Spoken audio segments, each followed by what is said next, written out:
We got some questions to address. I guess hindsight is 2020. Looking back is totally different. There's times hiking to an Indian cave that I'll never forget, sadly. Doing donuts on a frozen pond one night, had a bonfire. And I remember I got out in the middle and broke through the ice. Hey guys, it's me again, welcome. We're back in the shop and we got some questions to address. We've had a lot of questions in the comments about Fab Rats. Do I work there still? Have I left? And we just want to address some of those tonight. And so from me to you, just so you hear it from me, no, I no longer work at Fab Rats. Most of you have probably already figured that out. I went and said goodbye at Paul and Michelle's, and we still get a few questions. So tonight, I just want to go back in time because it's hard to talk about the future without talking about the past. Hey, shut the door. He was gonna come out. Come sit on mom's lap. Those are some good looking boots. So my whole life, I have grown up with an older brother and a younger sister. And my older brother let me tag along everywhere he went. Dirt bikes, cars, bonfires, parties. My older brother was probably the best older brother anybody could ask for. Because normally you're just a younger brother, you're always getting kicked to the curb, left behind, you're not included. And that was the opposite for me. Is it Wild America, the movie where the younger brother sneaks into the car with them, they go for a ride, and it's mostly because he's the test subject? Well, maybe that's why I got to go. Maybe I was the test subject. But we had a lot of good times. I didn't die, didn't get hurt too bad. I just want to thank my brother because he kind of helped me grow up, taught me how to ride dirt bikes, how to drive cars, taught me a lot of necessities in life. After my brother graduated, he left, went to college, went and served an LDS mission, and he was no longer there for me. I had my own friends, had a girlfriend that's now my wife. It's not like I was left alone, but a pretty main part of me was gone.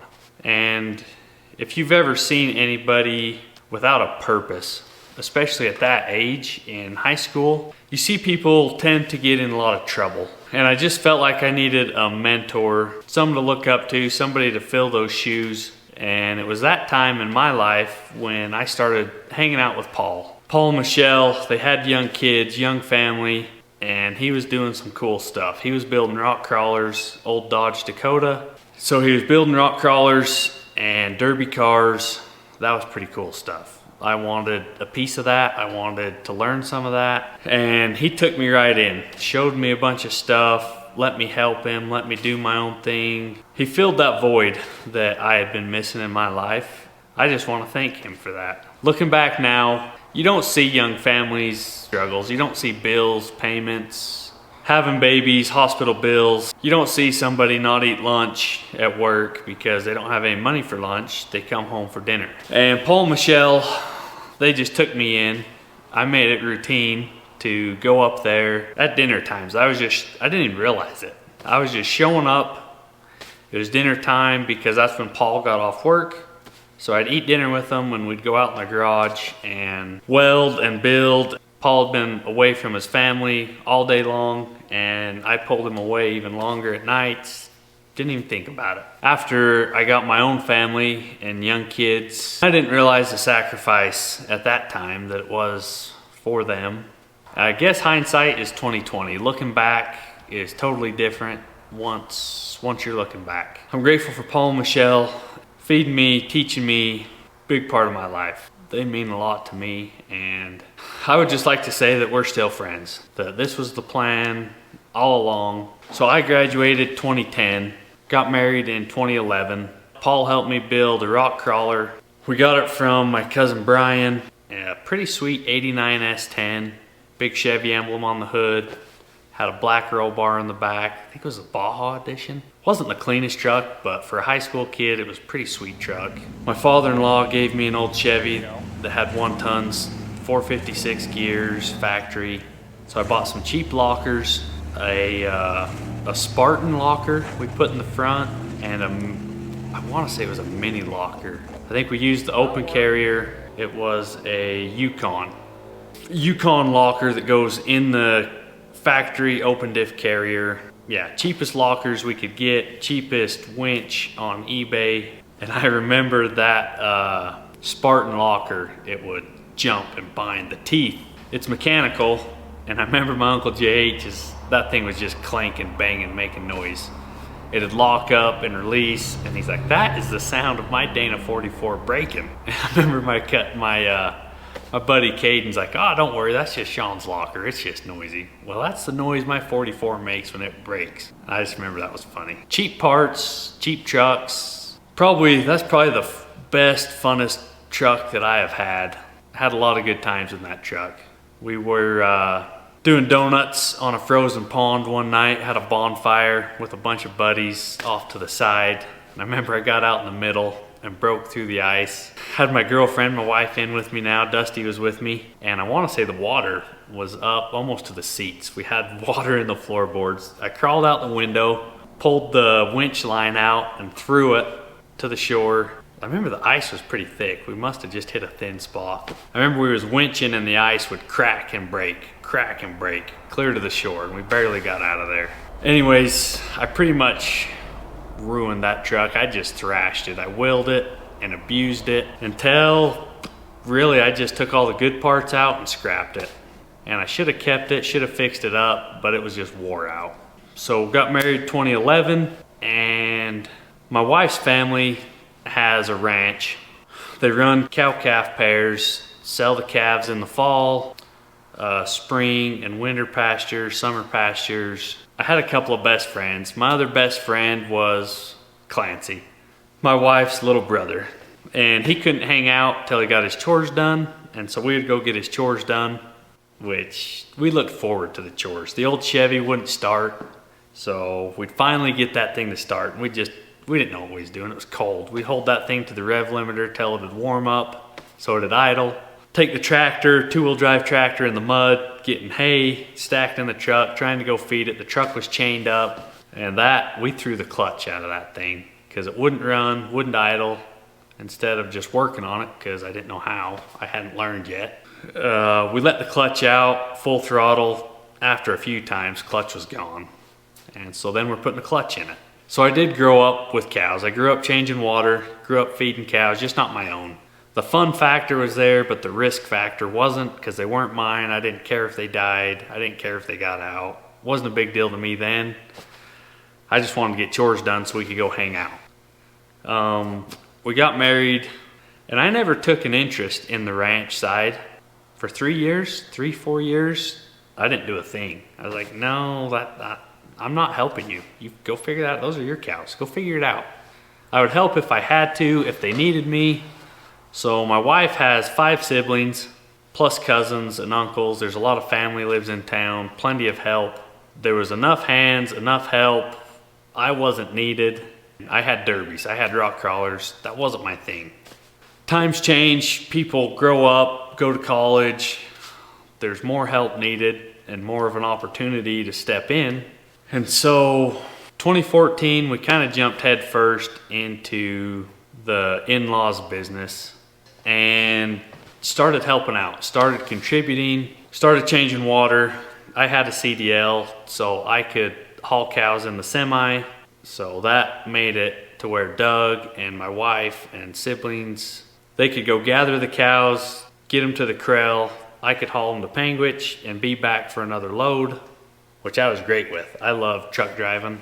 I love semis. I was still pretty young at that age, so I was a super trucker. And I could just blow smoke, listen to the Jake brakes. I was good. And so that became less and less derbying. Derbying to me was a lot of time in the shop of welding, pounding. You can ask my neighbors.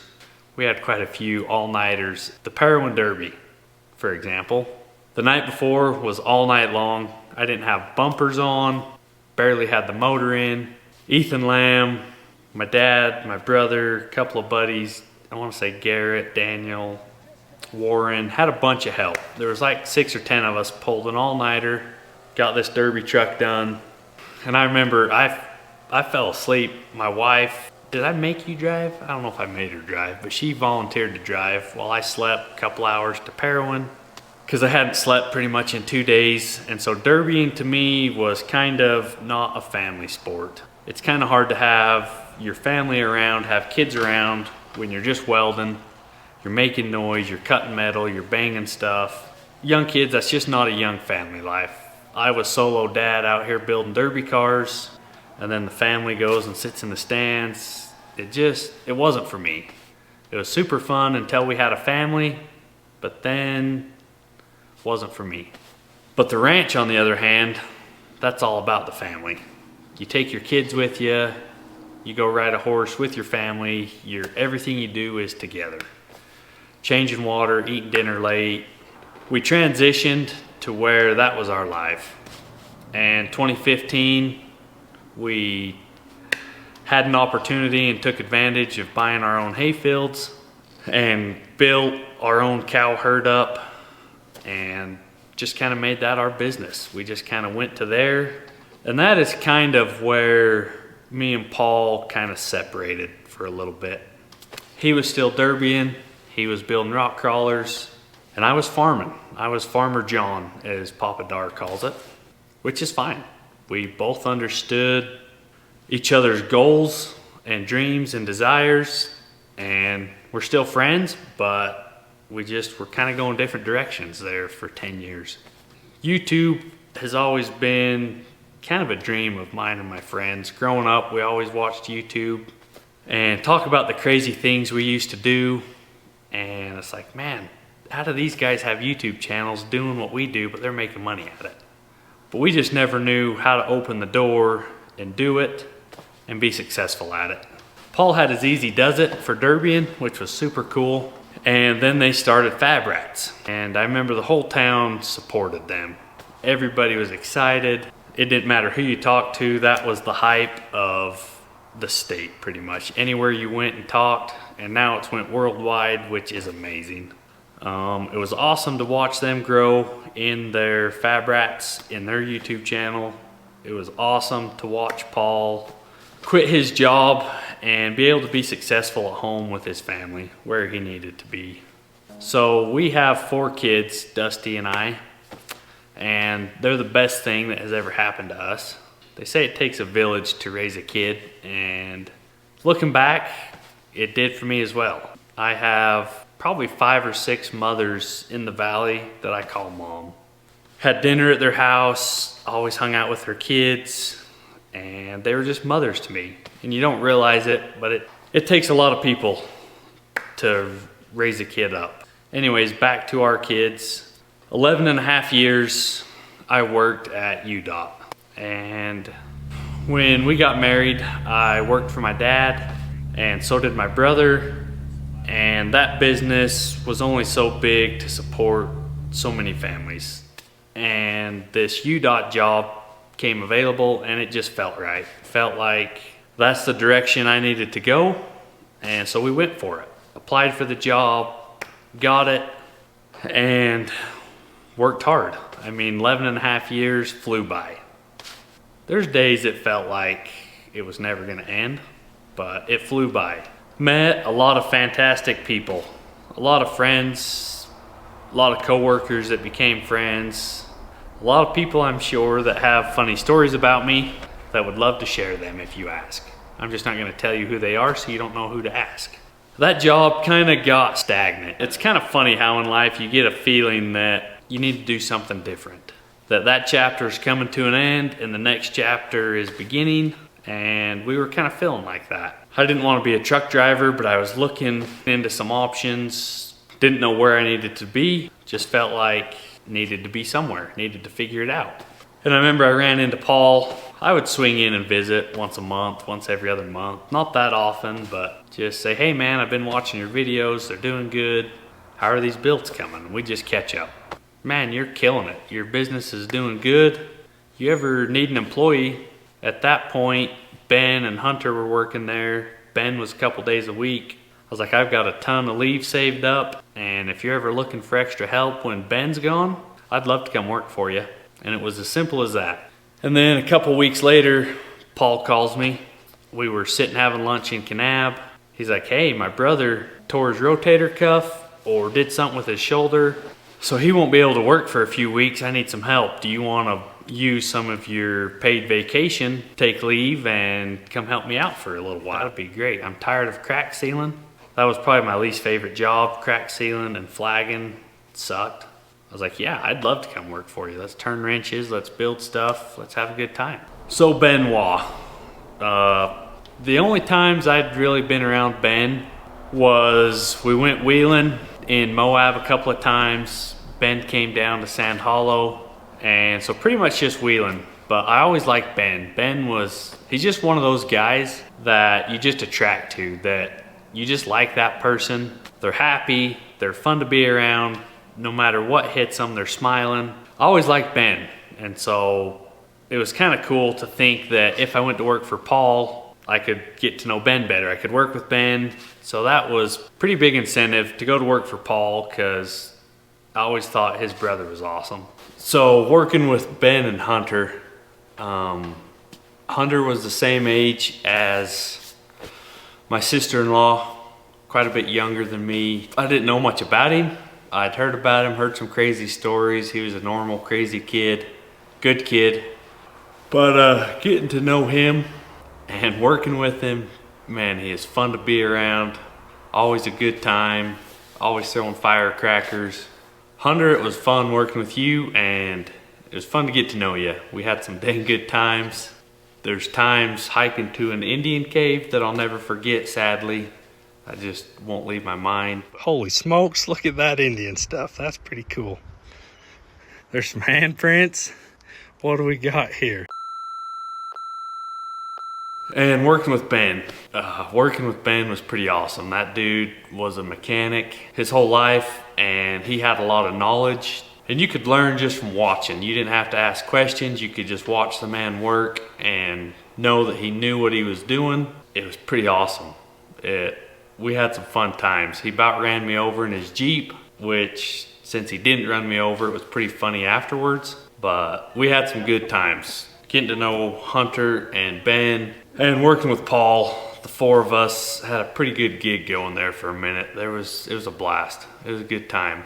So working at Fab Rats, Paul to me is pretty much an older brother. He is my cousin, but he's an older brother that I never had till my brother left, and that's just how he always will be. It was a blast. Paul's family's amazing. One of the best jobs I've had.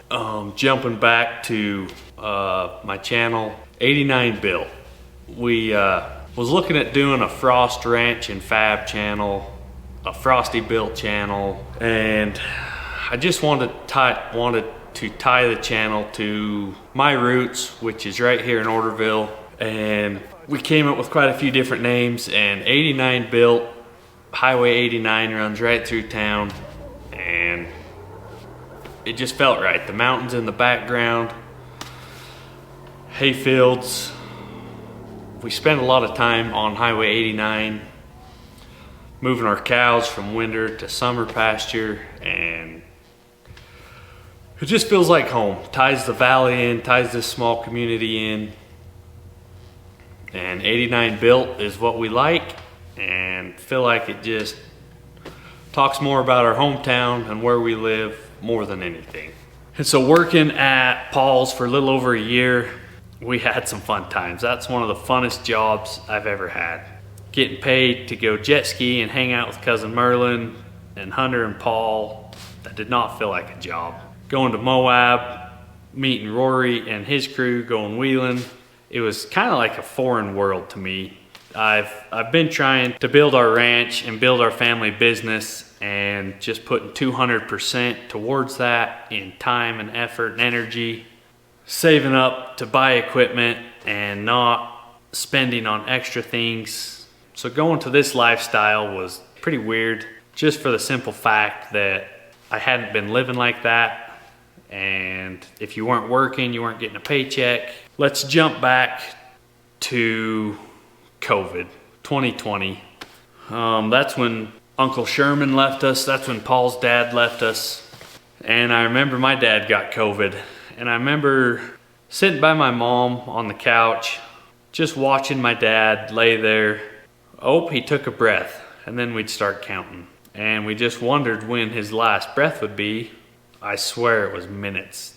It's like, how long can he go without breathing? So what I'm getting at is COVID kind of brings new light to your eyes. Life is short and you look at things different. Things that were important yesterday are no longer important. To have my dad recover, to make it through COVID and get bits of his life back, his lungs are no longer the same. That man used to have no stop in him. He could just go, go, go, which I believe is where I got a lot of that from. I'm a lot that same way. But now my dad will go in, take a nap. He'll quit working at 3, 4 o'clock because he's just done. He's tired and he's just not the same guy. And so my dad had projects and jobs, commitments that he needed help with that he couldn't do himself, needed help, and it just felt right. I felt like I needed to go help my dad and be with him. Who knows why? A lot of reasons, I'm sure. And so I just told Paul that, hey bud, I'm gonna have to quit you. I'll work till this date. We'll get some projects knocked out that you had commitments for, deadlines. I'll help you get those done, but by this date, I need to go. I need to go help my dad and be with him and probably start our own channel. That was the plan. I didn't think it was gonna happen this fast, but here we are. We're just trying to roll with it. Going to Paul's, when I first went there, I was mostly just looking for a job. Just looking to put my head down, go to work. That was pretty naive of me. I mean, I watched videos, I knew how it worked, but I was just wanting to go to work. Just wanting to get out of my old job and doing something new and moving on with life. I kind of always hated cameras growing up. Grew up with flip phones, with Blackberries. Didn't really have cameras on them. It was just, I guess I just grew up poor enough. I just had a flip phone, didn't have great cameras, just wasn't what we did. I learned a lot working with Paul and Michelle, and I'm grateful for everything they taught me. And I'm grateful for the support that I got from the viewers, from you guys. It's truly humbling. Pretty grateful for the comments, good and bad. The bad ones help as much or more than the good ones, because they're things either I didn't realize or didn't think that much of. Thank you guys for supporting me and my dad and our channel of what we do. A lot of people have asked, well, what are you gonna do on your channel? And that answer is day-to-day stuff. Whatever is on the books, whatever pays for the day, and whatever breaks down on the farm, whatever moves up the list according to that. I wanna thank you guys for the support, for the opportunity to give me to be with my family again, to work with my dad, with my brothers, with my kids. My sister is helping to edit, and her husband, David, he's a pretty good brother-in-law. We could have had a lot worse. I think the world of that kid. Pretty awesome to get to work with them and be around their family. This is pretty special to me, and I'm grateful to share it with you guys, with the viewers, with the people that support us and make this happen. You're helping a dream come true for more than just me. So I just want to close this video saying thank you, and hope you enjoy the awesome content that's coming your way. We're kind of finding a pattern and a groove that we want to get in, projects that we want to build, and hope you guys enjoy the ride, and thanks for tagging along.